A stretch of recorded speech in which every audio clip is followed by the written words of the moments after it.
जब भी हम बात करते हैं कि दुनिया में सबसे ताकतवर देश कौन सा है, तो बिना किसी सेकंड थॉट के एक ही नाम याद आता है, अमेरिका। अब आप में से कुछ लोग बोलेंगे कि रूस और चाइना भी तो ताकतवर है। तो देखो, ये देश कंपटीशन की उस लाइन में है जिसे अमेरिका बहुत पीछे छोड़ चुका है। दुनिया की सबसे बड़ी इकोनॉमी है अमेरिका की, इसकी जीडीपी 20 ट्रिलियन से भी ज्यादा है।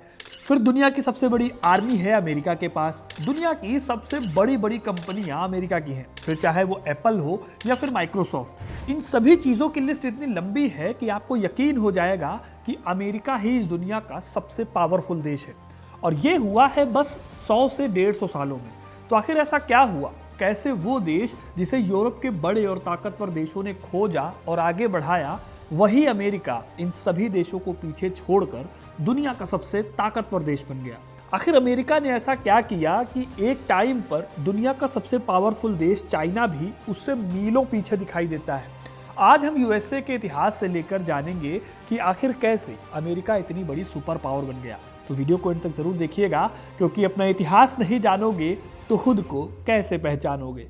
सर्दियों से बचने के लिए आप इन बॉम्बर जैकेट्स को ट्राई कर सकते हो, जो कि कंफर्टेबल भी हैं और आपके ऊपर स्टाइलिश भी लगेंगे। तो शॉप नाउ पर क्लिक करके इन जैकेट्स को चेकआउट करना मत भूलिएगा। अगर आप इतिहास को देखें तो दुनिया की ताकत हर टाइम पीरियड में अलग अलग देशों, यहां तक कि महाद्वीपों के पास रही है। जैसे प्राचीन काल को अगर आप देखें तो चीन, रोम और भारत, ये 3 देश या साम्राज्य कभी दुनिया के सबसे ताकतवर हिस्से हुआ करते थे। 1800 तक दुनिया की पूरी इकोनॉमी इंडिया और चाइना के इर्द गिर्द घूमती थी। यहाँ से बड़े पैमाने पर सामान को यूरोप में एक्सपोर्ट किया जाता था। लेकिन इसके बाद जब मॉडर्न वर्ल्ड की शुरुआत हुई, जब यूरोप में इंडस्ट्रियलाइजेशन आया, तो यूरोप ने इन सभी बड़ी ताकतों को अपने कब्जे में कर लिया। फिर चाहे वो हिंदुस्तान हो, जहाँ मुगलों का राज हुआ करता था, चाइना हो, या फिर ऑटोमन सुल्तानों के कब्जे में रहा मिडिल ईस्ट ही क्यों ना हो। लेकिन सेकेंड वर्ल्ड वॉर खत्म होते होते ना भारत, ना चीन, ना इंग्लैंड, ना फ्रांस, इन सभी ताकतों को पीछे छोड़कर यूएसए बन गया पूरे दुनिया का सबसे ताकतवर देश। 1900 के बाद सिर्फ 90 से 100 सालों के अंदर यूएसए की जीडीपी दुनिया की जीडीपी का लगभग 26% हो गई। अब ये हुआ कैसे? इसके लिए जाना होगा इतिहास में।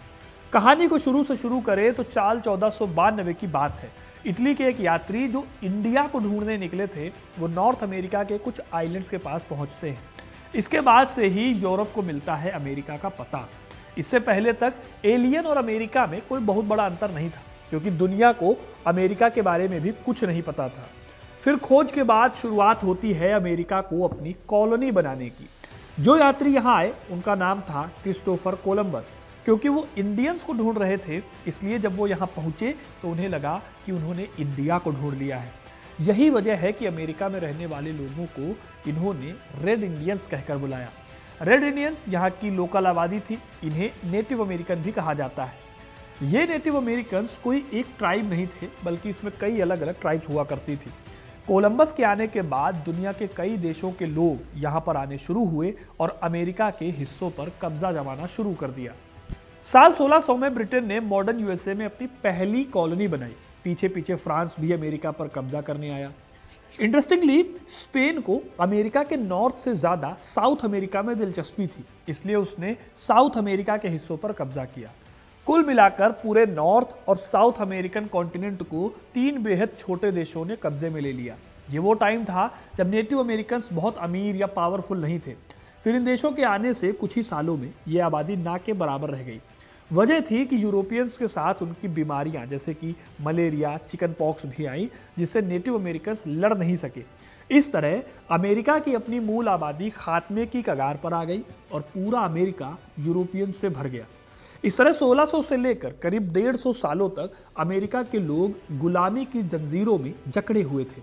फिर साल 1770 के दशक में अमेरिका में क्रांति का बिगुल बजा। 1775 में शुरू हुई अमेरिकी क्रांति ने 1783 में इसे एक नए लोकतांत्रिक देश के तौर पर दुनिया के नक्शे पर उभारा। उस टाइम पर जो यूएसए था वो आज के यूएसए से बहुत छोटा था। आज के यूएसए के ईस्टर्न साइड पर 13 कॉलोनीज ने एक साथ मिलकर कॉलोनियल पावर्स के खिलाफ लड़ाई लड़ी थी। फिर 1850 तक ये 13 नई कॉलोनी मिलकर यूएसए को चलाती रही। लेकिन इसके बाद सिचुएशन बदलती है। दरअसल हुआ ये कि यूएसए जब आज़ाद हुआ था, तब उसके आसपास ब्रिटिश, फ्रेंच और स्पेनिश कॉलोनीज थी। ये कॉलोनीज भी यूएसए जैसे एक लोकतांत्रिक देश से जुड़ने की कोशिश करने लगी। इस नए देश में उन्हें अमेरिका के लोगों की तरह ही फ्रीडम मिलती, इसलिए फ्लोरिडा और ओहायो जैसी जगहें यूएसए के साथ जुड़ गई। ऐसे ही 1836 में मेक्सिको के पास मौजूद टेक्सास ने भी अमेरिका के साथ हाथ मिला लिया। हालांकि मेक्सिको ने इस मामले में टांग अड़ाई क्योंकि उसी के पास ये जगह पड़ती है, लेकिन फिर भी यूएसए ने टेक्सास को अपने साथ मिला लिया। ऐसे ही धीरे धीरे करके अमेरिका 13 कॉलोनी से बढ़कर 51 स्टेट्स का एक बेहद बड़ा देश बन गया। इसमें भी कनाडा के ऊपर मौजूद अलास्का स्टेट शामिल है, जिसे 1867 में यूएसए ने रशिया से खरीद लिया था, वो भी सिर्फ $7.2 मिलियन में। अमेरिका को पता था कि जितनी बड़ी उसकी बाउंड्रीज होंगी, उसको वर्ल्ड ट्रेड से लेकर रिसोर्सेज और अपनी सिक्योरिटी को लेकर उतना ही ज्यादा फायदा होगा। इसलिए उसने ना सिर्फ अलास्का को खरीदा, बल्कि पैसिफिक ओशन के पास मौजूद हवाई आइलैंड को भी अपने कब्जे में कर दिया। ऐसे ही पोर्टो रिको और फिलीपींस जैसे हिस्से भी कभी अमेरिका के पास थे। लेकिन सिर्फ यही अमेरिका को ताकतवर नहीं बना रहे थे। असल में अपनी आज़ादी के कुछ ही वक्त बाद अमेरिका में इंडस्ट्रियलाइजेशन की शुरुआत हुई। 19th सेंचुरी की शुरुआत में यूरोप की तरह ही अमेरिका भी इंडस्ट्रियलाइजेशन की रेस में शामिल हुआ। यूएसए का इंडस्ट्रियलाइजेशन शुरुआत में ईस्टर्न पेंसिल्वेनिया के लेह घाटी क्षेत्र में बहुत तेजी से फैला, क्योंकि यहाँ पर कोल, आयरन ओर, स्टील और कपड़े की इंडस्ट्री डेवलप हुई थी। फिर जैसे जैसे अमेरिका में डेवलपमेंट बढ़ता गया, नहरें, सड़कें और बांध बनने शुरू हुए, वैसे ही यहाँ पर अलग अलग तरह की इंडस्ट्रीज भी डेवलप होनी शुरू हुई। इस डेवलपमेंट ने अमेरिका को दुनिया की रेस में काफ़ी आगे खड़ा कर दिया। लेकिन सिर्फ इंडस्ट्रियल रेवोल्यूशन से बात नहीं बनने वाली थी। किसी भी देश को एक सुपर पावर बनाने के लिए उसकी अर्थव्यवस्था के लिए ज़रूरी हर पहिए का काम करना ज़रूरी था। इसीलिए 1860 के दशक से खेती पर भी बहुत ध्यान देना शुरू किया गया।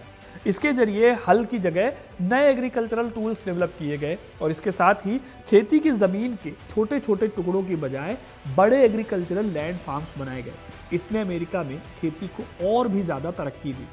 इन सब के चलते साल 1900 आते आते यूएसए एक बहुत बड़ा देश बन चुका था। रशिया और कनाडा के बाद अमेरिका दुनिया का तीसरा सबसे बड़ा देश था और जाहिर है कि एक बड़े देश के पास इकोनॉमिकली ग्रो करने के लिए काफ़ी अपॉर्चुनिटी मिलती है। जितना बड़ा देश होता है उतनी बड़ी इकोनॉमी और उसी हिसाब से आपकी जीडीपी भी ग्रो करती है। ऊपर से अमेरिका के पास क्रूड ऑयल से लेकर दूसरे मिनरल्स का भंडार था, जिसने एक तरह से अमेरिका को आत्मनिर्भर देश बनाने में मदद की। इस तरह से अमेरिका तेजी से तरक्की कर रहा था। फिर तो आपको पता ही है कि 20वीं सदी त्रासदी का काल था। 20वीं सदी में 2 बड़े वर्ल्ड वॉर हुए और उसके बाद एक लंबा दौर कोल्ड वॉर का आया। अब मजेदार बात यह है दोस्तों कि ये दोनों युद्ध हुए थे यूरोप में, 2 शक्तियों के बीच। शॉर्ट में बताऊं तो France, Germany, UK, Spain, Austria और इटली जैसे यूरोपियन देश आपस में बिल्लियों की माफिक लड़ रहे थे। वहीं यूएसए इस लड़ाई में बंदर की माफिक दूर बैठा नजारा देख रहा था। उसने इस लड़ाई का खूब फायदा उठाया। अमेरिका ने खुद इस लड़ाई में हिस्सा नहीं लिया, बल्कि इन सभी यूरोपियन देशों को अपने हथियार सप्लाई करने का काम किया। इस दौरान अमेरिका ने डायरेक्टली पार्टिसिपेट नहीं किया वॉर में। इसका रिजल्ट ये निकला कि अमेरिका एक लौता ऐसा देश बना वर्ल्ड वॉर में जिसे इस युद्ध से फायदा मिला था, इसे नुकसान तो हुआ ही नहीं। पहले और दूसरे वर्ल्ड वॉर में अमेरिका ने बड़े पैमाने पर वेपन्स की सप्लाई दुनिया भर में की। इसमें फ्रांस और ब्रिटेन जैसे सुपर पावर्स शामिल थे। इन्हें हथियार बेचकर अमेरिका ने बहुत पैसा कमाया। रिजल्ट ये हुआ कि अमेरिका को तो फायदा हुआ, लेकिन यूके, जर्मनी और फ्रांस जैसे यूरोपियन देशों की जो इकोनॉमी है वो तबाह हो गई। ठीक इसी टाइम इन यूरोपियन देशों ने एक ऐसा काम किया जिसकी वजह से अमेरिका की तरक्की में 4 चांद लग गए। देखिए, वर्ल्ड वॉर्स के दौरान यूरोपियन देशों को लगा कि उनकी अपनी करेंसी बर्बाद हो जाएगी, इसकी कोई वैल्यू नहीं बचेगी। इसलिए इन देशों ने अपने नुकसान और पैसे को बचाने के लिए डॉलर्स खरीदने शुरू कर दिए। क्योंकि तब अमेरिकन इकोनॉमी बूम कर रही थी और काफ़ी ज़्यादा स्टेबल थी, तो उस टाइम पर बहुत सारे लोगों ने यूएस डॉलर्स खरीदे, जिसने यूएस डॉलर की वैल्यू को बढ़ा दिया। 1944 में वर्ल्ड वॉर खत्म होने के बस 1 साल पहले 44 अलाइड देश एक साथ आए और अपनी अपनी करेंसी को स्टेबल रखने के लिए उन्होंने अपनी करेंसीज को यूएस डॉलर के साथ लिंक कर दिया। इसके साथ ही ये भी तय हुआ कि यूएस डॉलर गोल्ड के साथ लिंक्ड रहेगा। अलाइड देशों ने फिर 1945 में वर्ल्ड वॉर को जीत लिया और इस तरह से डॉलर भी दुनिया की करेंसी के तौर पर स्टैब्लिश होने लगा।